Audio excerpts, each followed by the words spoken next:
My name's Angelo, and welcome to We Want Picks. This is the only channel dedicated to UFC fight picks and DraftKings lineups run by MMA insiders and professional fighters. Every week, I join Dan Kramer and Nick Newell, two longtime professional fighters that have fought at the highest levels on the planet, as well as Jacob Lyons, a skinny kid from Indiana. So join us every single week for our full fight card breakdowns, our individual fight card breakdowns, our betting guide, and our DraftKings lineups. UFC 264 is behind us. UFC Vegas 31 is in front of us. So it was an awesome event, and we're moving on to the next one. I am here alone. Just me, solo, Big Ange, by himself. Danny Boy is on a family vacation, but he will be here for our Friday final DraftKings, final betting, all of that. I had to change the time that we normally film. So we normally go live Tuesday nights, but I'm doing this Tuesday morning because I have to go on a work trip, and Jacob could not meet the schedule. My fault for changing it. It is what it is. Show goes on. Just me. I'm going to walk through this entire fight card, break it all down for you, give us your picks, our plays, DraftKings, Monkey Knife Fights, bets, the whole nine. And first up at UFC Vegas 31, we have Alan Baudot versus Rodrigo Nascimento. This is a weird matchup. It's an interesting matchup. It's a weird matchup. Two big boy heavyweights.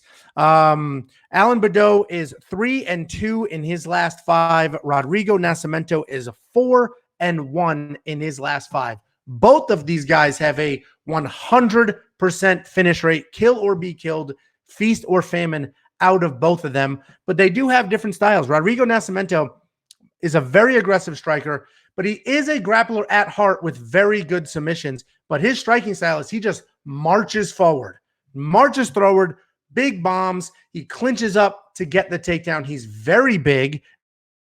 His submissions are very, very good. If he's standing, he will get sucked into a firefight, and that may not go his well because Alan Baudot, although he is not great on the ground, he is a competent striker. He also has that 100% finish rate, and he is teammates with Cyril Gane. So you know he's getting good technical striking looks in training and in practice, and he has high-level teammates. With that being said, he's not the most technical guy in the world. He is very, very unorthodox on his feet, throws anything he wants. This includes spinning, flying knees, anything he wants to do, he does it on his feet. And it is hard to game plan for somebody like that because he is unorthodox. He'll do whatever. And again, Rodrigo marches forward and can get sucked into a fire.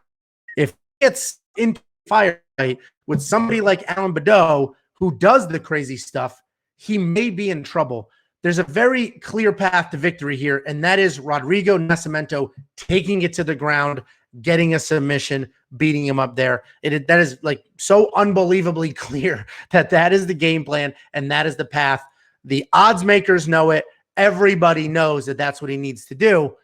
But again, he could get suckered in to a firefight on his feet and get caught, especially because they're heavyweights. But I think that is a trap. Do not bet on Alan Baudot. Let me walk through DraftKings and Monkey Knife Fights. So DraftKings-wise, I am not touching Rodrigo Nascimento at $9,000. I think he's going to win this fight. The path to victory is very clear, and there is a good chance he scores a ton of points. So I know I'm saying the opposite of what I just said, but you know, both of these guys have 100% finish rate. So if he wins, you imagine it's by finish, most likely submission. With that being said, these are heavyweights. Nascimento does bang and get suckered into those sort of striking battles, and Alan Baudot has power, and he's so unorthodox. It is not crazy. He will throw a flying knee while Nascimento's on his way in, or a wild spinning back elbow or something crazy like that while Nascimento is working on his way in. So the 100% finish rate is exciting, but it is both sides.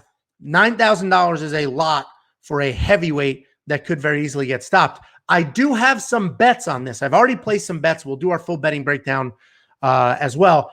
I have the under on rounds and does not go the distance. I didn't get the best odds in the world on that, but I'm positive this fight will not go the distance. It is either Rodrigo by submission or Alan Baudot can get himself a crazy sort of knockout or TKO doing the weird, nasty stuff he does on his feet. Monkey Knife Fight, it's a hard line. because 22.5 is nothing. I would definitely go more on Alan Baudot. That's not a lot. And especially he does the crazy stuff and he's busy. Rodrigo Nascimento marches forward, just comes forward.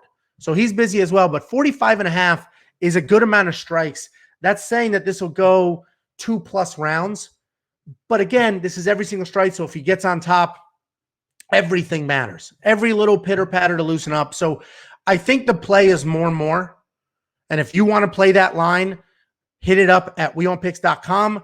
MKF. We have a whole Monkey Knife Fight section, how to do it and how to play it. And if you watched our breakdown this past week, you know that every single person, myself and everybody who watched, killed it last week, tripled our money playing Monkey Knife Fights. This fight, it's a little bit of a trickier line. I told you my bets. If you want to play some of those bets as well, weownpicks.com. Once you get there, there's a whole section dedicated to betting.